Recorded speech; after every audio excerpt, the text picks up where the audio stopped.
can guide us for Earth-like planets, and we would like to learn from you regarding your journey from jalgaon to NASA. And then some of the students are going to ask you their questions. Sure, yeah. Sounds great. So, yeah, I was hoping I would get 5 more minutes, but yeah, we could get started. Just give me a couple of minutes. I'm going to step away and then come back. Okay? So it's not 6:30 yet. So it's a Sunday morning, and so you know how Sunday mornings are, right? So yeah, it's an early morning for me, and as you can see, fall has started here. The season of fall, and it's quite dark. So yeah, I've been in. But give me just 5 minutes. I'll get my cup of tea, and I'll join you guys right away. Okay?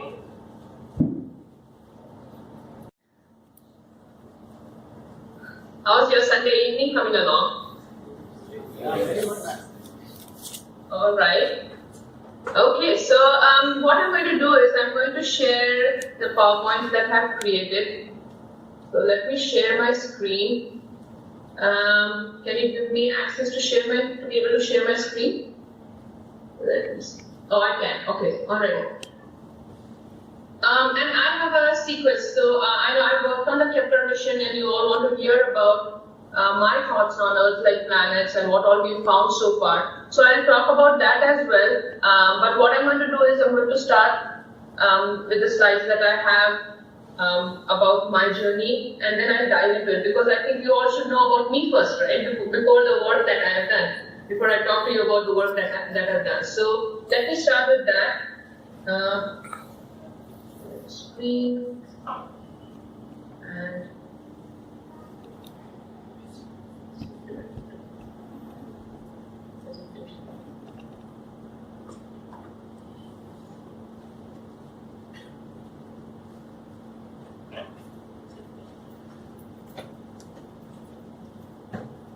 okay, do you see my screen? Yes. Okay, you see the slides, right? Yes. Okay.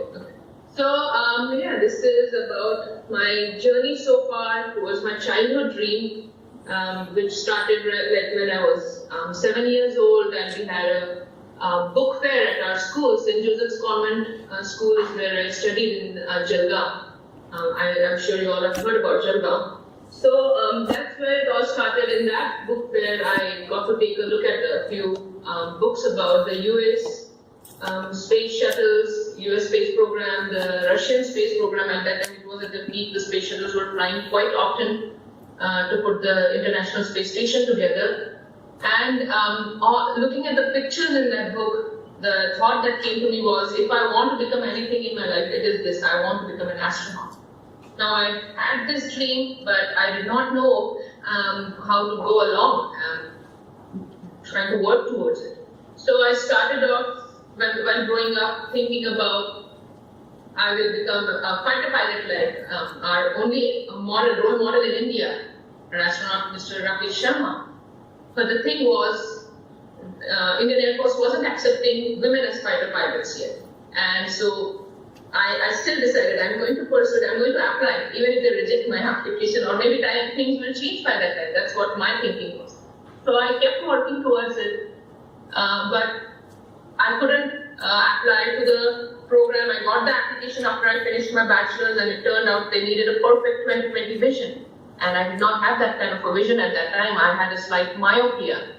It was a very slight number, but that kept me from applying. And then everything fell apart for me. I didn't know what to do next. And I just went ahead and did, my dad suggested I should do a master's in computer application, which was a new program at that time at our university, the local university, North Maharashtra University. And so I applied to that. They were only accepting 30 students. It was tough to get in. I applied to that, got accepted luckily, and I did my master's. And then after working in Mumbai for a couple of years, I came to the US as a software engineer on the H-1B visa.